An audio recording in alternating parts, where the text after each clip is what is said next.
është një libër që ngre alarmin mbi ato që janë pasojat e përdorimit të tepruar të ekraneve dhe të rrjeteve sociale mbi fëmijërinë dhe specifikisht mbi ato që ka qenë Brezi Z, tek të cilët është vënë re dukshëm një përkeqësim i shëndetit mendor, i shëndetit emocional. Duket sikur jemi më të lidhur, në të vërtetë kjo është një slot mashinë e vazhdueshme, e cila të jep doza të vogla dopamine. Këto dozat e vogla të dopaminës, të cilat jepen sa herë që ne scrollojmë dhe sa herë që na del një histori apo një reels apo një diçka që na pëlqen aty për aty, rrisin nivelin e pandjeshmërisë së trurit të njerëzit. Në këtë mënyrë rritet varësia dhe truri kërkon gjithmonë më shumë, sepse bëhet gjithmonë më i pandjeshëm. Kjo rritje e pandjeshmërisë na çon në paaftësi për të kërkuar dhe për të ndjerë dopaminën afatgjatë. Ky lloj mekanizmi ka filluar të prishet, të çrregullohet. Tashmë nuk jemi duke vepruar në këtë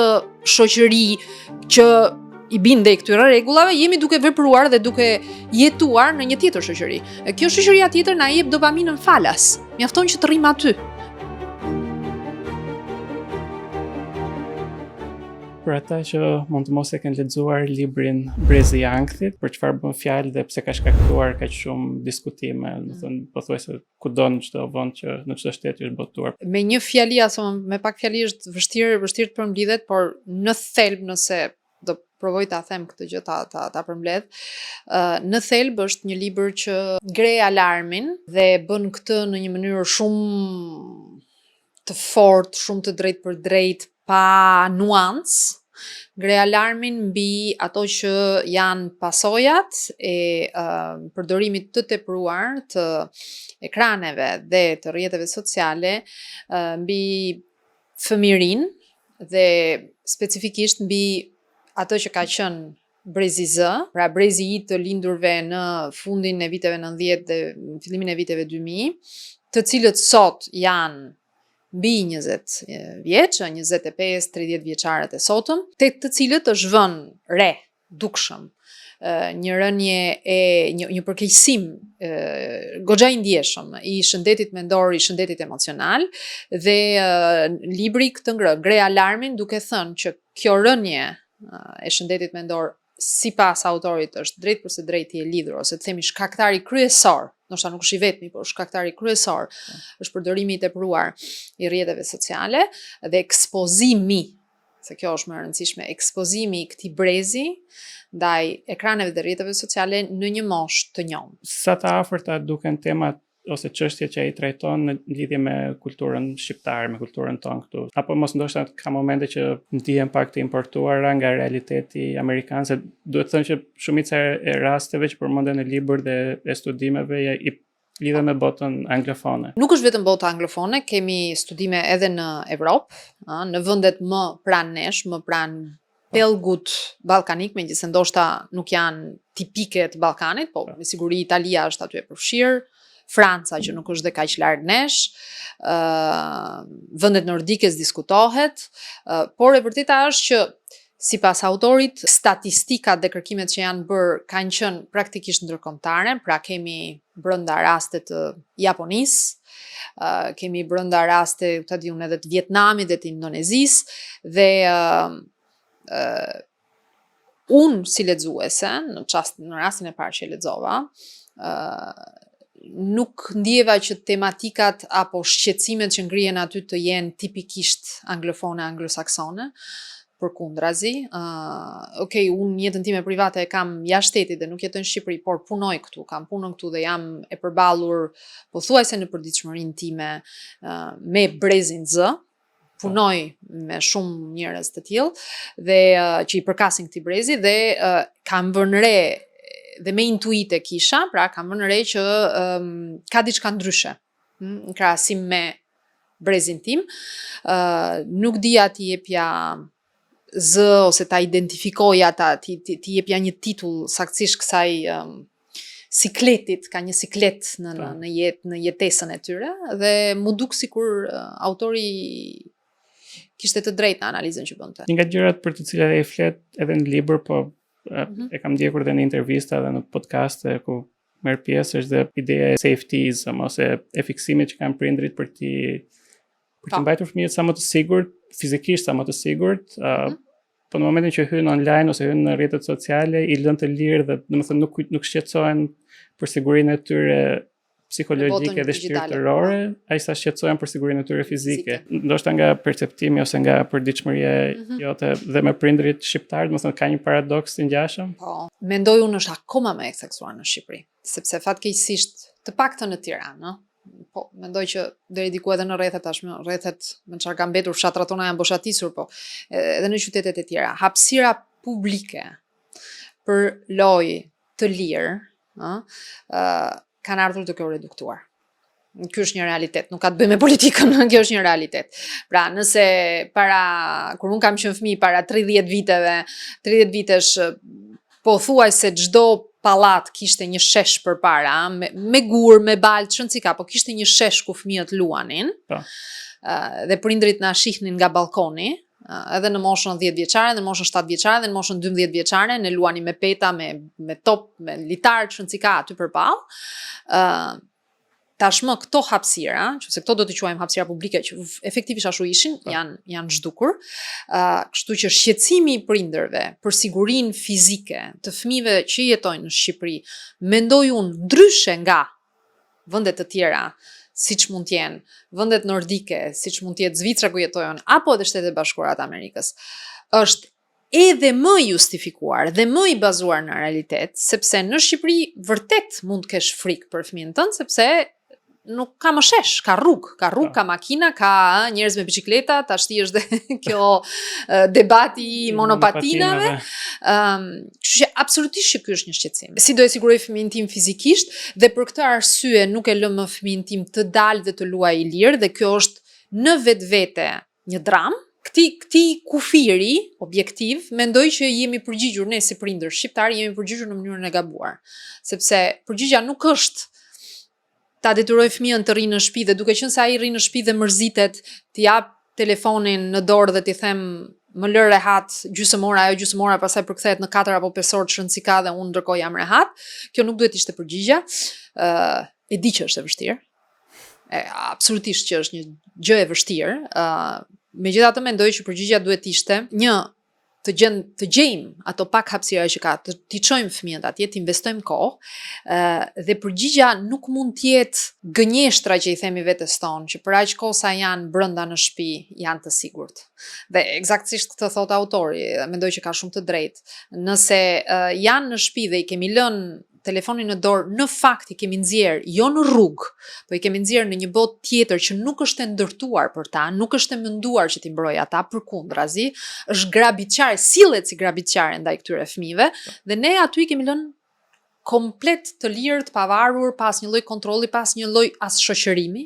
Në fakt është dhe një distancë gati e frikshme sidomos midis gjeneratës Z dhe prindërve, domethënë ata janë aq të përditësuar dhe njohin aq mirë teknologjinë dhe gjuhën e teknologjisë, kurse prindrit janë migrant.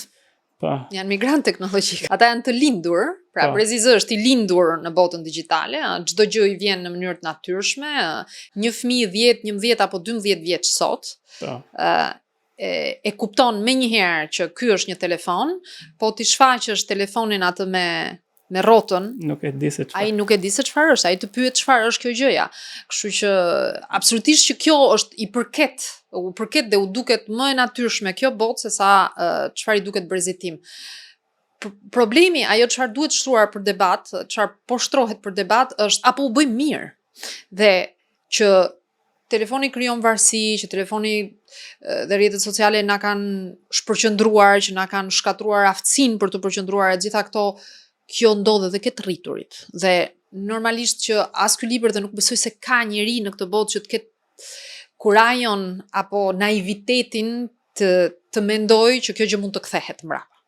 Që tani ne të kthehemi në njerëz në ludit dhe të shkatrojmë teknologjinë dhe të kthehemi në epokën e gurit në thonjza. Çfarë po propozohet dhe unë personalisht vërtet jam shumë e bindur që ka të drejtë autori dhe është një gjë që duhet absolutisht trajtuar. Çfarë po propozohet është të vëmë kufi për fëmijët. Sepse ndryshimi i madh midis një të rrituri dhe një fëmije është që ky i pari e ka trurin në zhvillim. Dhe ndryshimet që po ndodhin në trurin e këtij fëmijës të ekspozuar në platforma teknologjike që nuk janë të menduara për një zhvillim të shëndetshëm, janë ndryshime permanente, janë të përhershme. Metafora që bën autori është që në hyrjet librit është shumë domethënëse, po i çojmë fëmijët të jetojnë në një tjetër planet, po i rrisim atje me tjetër gravitet, me tjetër atmosferë dhe pastaj duam që mbas 10-15 vitesh këta të kthehen në tokë, të jenë të rritur dhe të cilën si të rriturit e tjerë.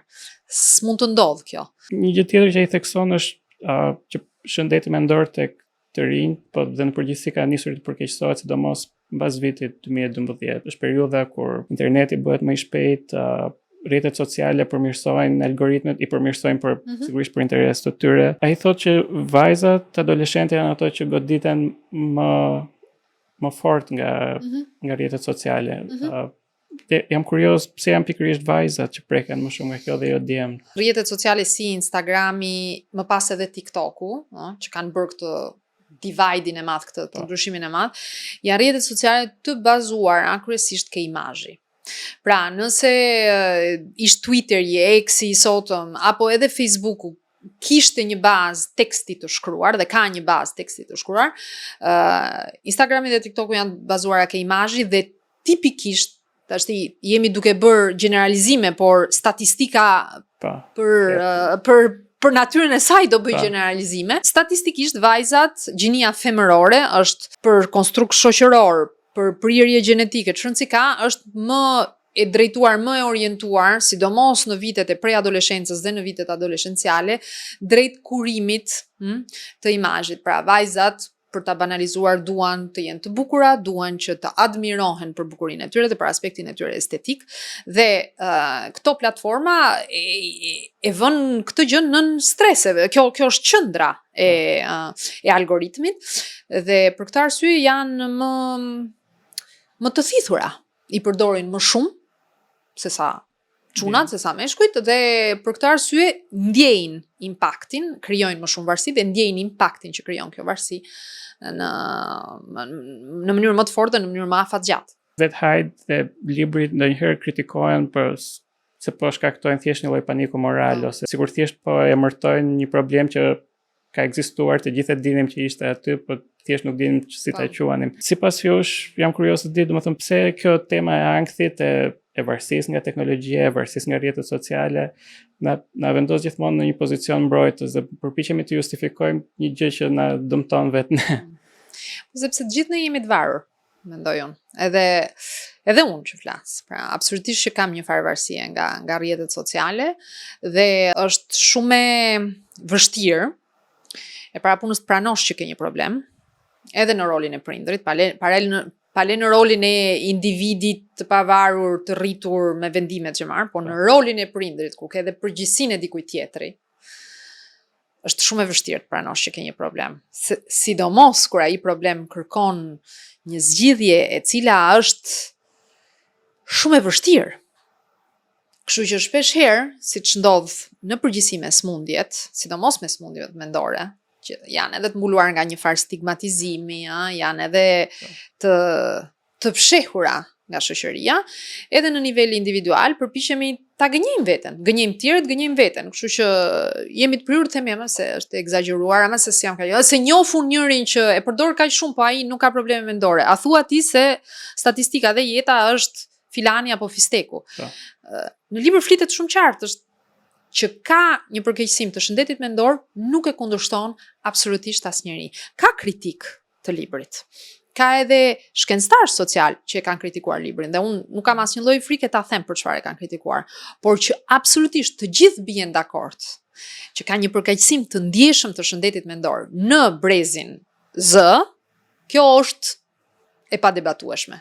Çfarë e kritikojnë autorin është që provat shkencore, ose të themi artikujt shkencor dhe kërkimet shkencore që e lidhin në mënyrë univoke përdorimin e telefonave dhe rrjeteve sociale me këtë përkeqësim nuk janë kaq të forta, nuk janë kaq domethënëse. Pra ka njerëz që e kanë kritikuar duke thënë nuk e dim akoma se çfarë ka shkaktuar këtë rënje të shëndetit mendor, ju keni shkruar një libër të tërë që thot e ka shkaktuar kjo gjë, nuk është e vërtet, nuk është e thënë, nuk është kaq ekstreme sa ç'po e bëni ju, që po ngrini një alarm të panevojshëm. Unë kësaj gjëje i përgjigjem, të paktën jam përgjigjur në kokën time në dy mënyra. Themi justifikimi i parë, se justifikimi është që kam gjetur në kokën time është që të bëhet vërtet një kërkim shkencor i këtyre përmasave, ose të bëj një eksperiment. Unë jam në formim ekonomiste dhe di se ç'do të thotë ekonometri, statistik, di se ç'do të thotë çfarë përpiqen të bëjnë këta njerëz, dhe që të bësh një paper apo një kërkim të mirëfillt, siç do ta donte shkenca rigoroze, akademia rigoroze, praktikisht do na duhet të bënim një eksperiment. Po. Shoqëror, që me njerëzit nuk është e lejuar, me ligj nuk mund ta bëjmë. Kështu që o do ndodhte, do gjenim raste ku eksperimenti ka ndodhur në mënyrë të natyrshme dhe ne të kishim të dhëna para se ndodhte eksperimenti, të dhëna mbasi ndodhte eksperimenti, të kishim mundësi të krahasonim këto me metoda statistikore ekonometrike dhe të arrijmë një rezultat. Që ka pasur një 2-3 raste dhe ai citon kur janë bërë këto gjëra, po janë të izoluara, janë komunitete të vogla, raste të izoluara. Ose pastaj duhet prisnim shumë. Duhet të presim shumë. Na duhet presim e 50 vjet, edhe 70 vjet. Dhe atëhere, si prind, them me veten time, jam e gatshme unë të rrezikoj në emër të puritetit akademik dhe saktësisë akademike dhe shkencore. Unë do preferoja dikë që më ngrë alarmin dhe më thot kujdes se këtu ka diçka, se sa dikë që thot jo, po 100% nuk është e verifikuar, e di çfarë ti lëm këta fëmijë dhe ca, ndërkohë që unë me intuit dhe përsëri nuk kam nevojë të bëj statistikë se flas në jetën time të përditshme me të tjerët që janë prindër dhe të tërë kemi këtë shqetësim. Të tërë shohim.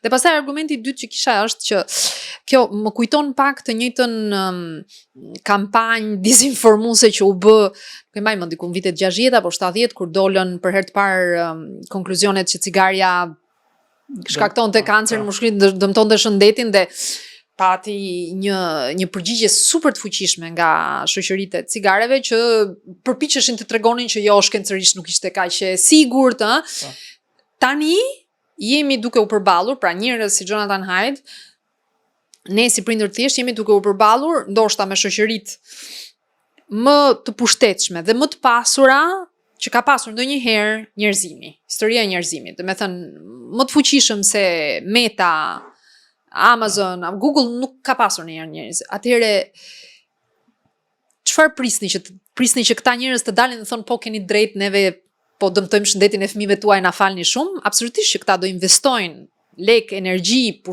ndikim që kjo gjë të mos dalë, të mos dihet. Haidt paralajmëron gjithashtu që brezat që rriten në ankth ose të shpërqendruar me vështirësi në përqendrim janë të prirur të jenë dhe më indiferent politikisht, edhe mendoj që këtu te ne kjo gjë është duke ndodhur dhe shumë e dukshme, sidomos krahasuar me shoqëri të tjera më perëndimore. Pse është kjo diferencë kaq e madhe midis shoqërisë tonë dhe shoqërive të tjera, që po themi dhe atje teknologjia dhe smartphone dhe rrjetet sociale janë paq të përhapura, paq të përdorura, ndërkohë impakti i kësaj indiferencës ndaj politikës, ndaj shoqërisë, ndaj zhvillimeve, këtu te ne është më i madh. Intuita më thotë që kultura jon politike, qoftë këtu për çfarë do të thotë pluralizëm politik, qoftë këtu për çfarë do të thotë shoqëri civile, qoftë këtu për çfarë do të thotë opinion politik dhe lirim mendimi, është shumë e re. Ne jemi fëmijë në krahasim me demokracitë e konsoliduara, ndaç të Evropës perëndimore, ndaç të përtej oqeanit. Duke na munguar kjo lloj tradite dhe duke na munguar niveli kulturor në përgjithësi këtu është më i ulët, ka qenë më i ulët në Shqipëri, po duke na munduar kultura politike, normalisht që diçka që siç janë telefonat, një faktor që të sheshon aftësinë për të artikuluar mendimin, do sheshoj edhe më shumë aftësinë për të artikuluar mendimin politik, aftësinë për të kuptuar që ti je pjesë e një komuniteti caktuar, ky komunitet ndikohet edhe nga veprimi jot, edhe nga ky bashkëveprim, pjesa ti si bashkëveprues, dhe si tillë nëse ti nuk bën pjesën tënde dhe të tërë sillemi njësoj, kthehemi në një komunitet delesh. Është shumë, intuita më thotë që është shumë më normale kur e drogon një popull i cili nuk ka imunitet ndaj drogës, ndryshe nga një popull i cili në një mënyrë apo një tjetër e ka krijuar imunitetin, sepse ndoshta ka 200 apo 300 vjet histori demokratike, në thonjza, histori politike. Po ka një lloj paradoksi, domethënë se jemi më të lidhur se kur fal teknologjisë, në të njëjtën kohë është dhe kjo gjëja që jemi, domethënë, më të izoluar. Më të izoluar dhe më pak të interesuar ndaj të mirës së përbashkët, domethënë jemi gjithmonë më individualist, gjithmonë më të interesuar për rrethin ose për veten tonë. E analizon këtë gjë në libër edhe është shumë, për mua është jashtëzakonisht, domethënë se kjo gjë, ai thellohet goxha ke efektet e varësisë, dhe janë shumë të ngjashme me efektet e varësisë që të japin tipikisht lojrat e fatit. Duket sikur jemi më të lidhur, në të vërtetë kjo është një slot machine e vazhdueshme, e cila të jep doza të vogla dopamine. Dopamina është ky hormoni që na bën të ndihemi të lumtur në një çast. Këto dozat e vogla të dopaminës, të cilat jepen sa herë që ne scrollojmë dhe sa herë që na del një histori apo një reels apo një diçka që na pëlqen aty për aty, rrisin nivelin e pandjeshmërisë së trurit të njerëzit. Në këtë mënyrë rritet varësia dhe truri kërkon gjithmonë më shumë, sepse bëhet gjithmonë më i pandjeshëm. Kjo rritje e pandjeshmërisë na çon në pa aftësi për të kërkuar dhe për të ndjerë dopaminën afatgjat. Çfarë është dopamina afatgjat? Unë punoj sot, punoj nesër, punoj për një javë dhe mbas një jave apo 2 javësh kam një sukses në jetë. Kalova mirë provimin, më përgëzoi shefi, mora një rritje në detyrë. Pra, gjëja efekti më tradicional i historisë njerëzimit. Unë sforcohem, punoj dhe pastaj marr një shpërblim caktuar. Ky lloj mekanizmi ka filluar të prishet, të çrregullohet, jo vetëm ke ne, në gjithë botën. Dhe kjo gjë sjell një izolim natyrshëm, sepse tashmë nuk jemi duke vepruar në këtë shoqëri që i binde i këtyre rregullave, jemi duke vepruar dhe duke jetuar në një tjetër shoqëri. Kjo shoqëria tjetër na jep dopaminën falas. Mjafton që të rrim aty, mjafton që të shohim. Kjo sjell izolim, sepse nuk jemi më duke luajtur me lojën e vjetër, jemi duke luajtur një tjetër lojë. Dhe qëllimi i kësaj lojës nuk është që në vërtet na bëj të mundur, të lumtur. Qëllimi i kësaj lojës është që të na mbajë aty, kaq. Për një kohë shumë të gjatë, domethënë për shumë shekujsh, filozofë të ndryshëm e kanë cilësuar vëmendjen dhe si një akt moral. Domethënë gjërat që japin vëmendje në jetën tonë janë gjërat që na formsojnë dhe na bëjnë ata që do jemi në të ardhmen. Dhe jam kurioz të di, domethënë, çfarë ndodh me një brez dhe me një gjenerat, vëmendja të cilëve është monetizuar plotësisht tashmë. Dhe a mund të gjehet, domethënë, një lloj kuptimi ose një lloj domethënie, apo e kemi humbur këtë? Shiko, jo, nuk mendoj se shpresa ka humbur.